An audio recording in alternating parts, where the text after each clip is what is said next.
आऊज़ु बिल्लाहि मिनश शैतानिर रजीम। बिस्मिल्लाहिर्रहमानिर्रहीम।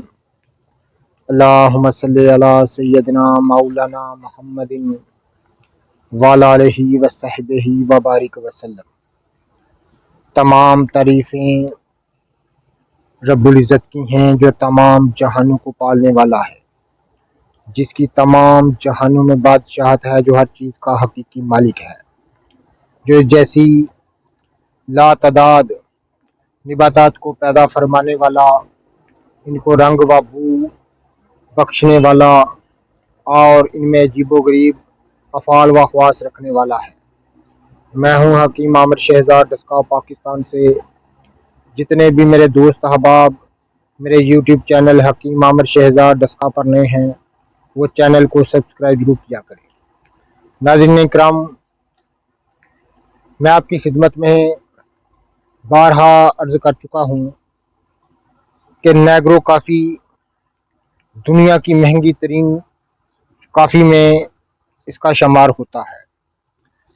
ये रब्बुल इज़्ज़त के ज़मीन पर बखेरे हुए ख़जाने हैं, लेकिन हमारे पास चाबी नहीं है।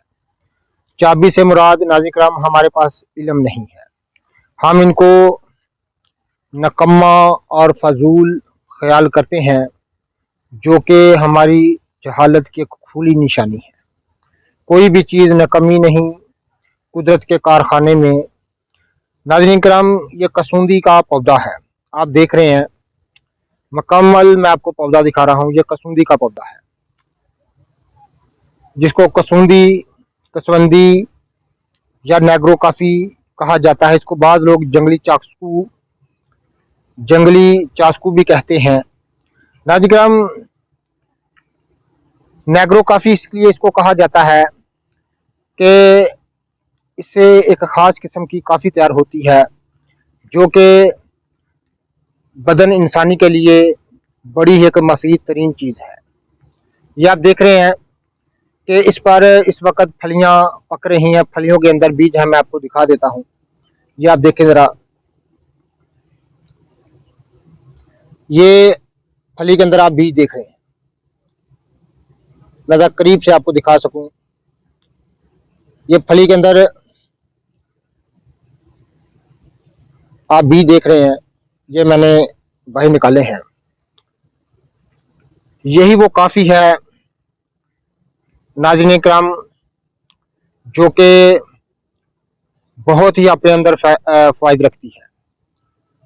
जैसे ज़ोफ़े अमा और आंतों की कमज़ोरी, ज़ोफ़े जिगर और तमाम जहरी अलामतों के लिए इसको ख़ास नामवरी हासिल है। नाज़रीन करम, ये कसूंदी का पौधा है, आप देख रहे हैं किस कदर इस पर फली लगी हैं। इसको तलवार फली भी कहते हैं। ये आप देख रहे हैं, क्योंकि इसकी फली की जो मशाबत है, ये आप देख रहे हैं तलवार की तरह होती है। तो नाज़रीन करम, इस लिहाज से इसको जो है वो तलवार फली भी कहा जाता है। लेकिन इसमें जो खजाना छुपा है, फली में जो खजाना छुपा है नाज़रीन इकराम, वो इस कदर है कि ज़बान बयान से कासिर है। ये आप देख रहे हैं, ये फली है। आप जरा मैं करीब से आपको दिखा दूं, इसके अंदर बीज आप देख रहे हैं। ये आप देख रहे हैं,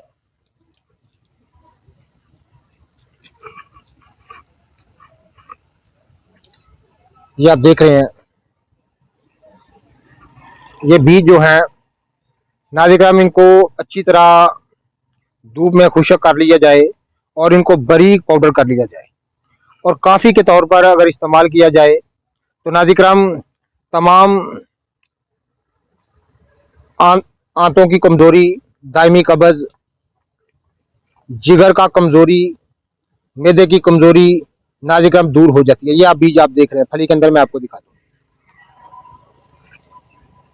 ऐसी ही लाजवाब चीज़ें नाज़रीन इकराम मैं आपकी खिदमत में अर्ज़ करता रहता हूँ, ताकि इल्मुल अकाकी ज़्यादा से ज़्यादा लोगों में फैले, हम इनके मतलब ज़्यादा से ज़्यादा जानें और ज़्यादा से ज़्यादा इन चीज़ों से फ़ायदा उठाएं। तो ये कसूंदी के पौधे हैं, मैं आपको दिखाऊँ। ये एक जंगली जड़ी बूटी है, जो कि खुद रू पैदा होती है और पाको हिंद की मशहूर निबातात है।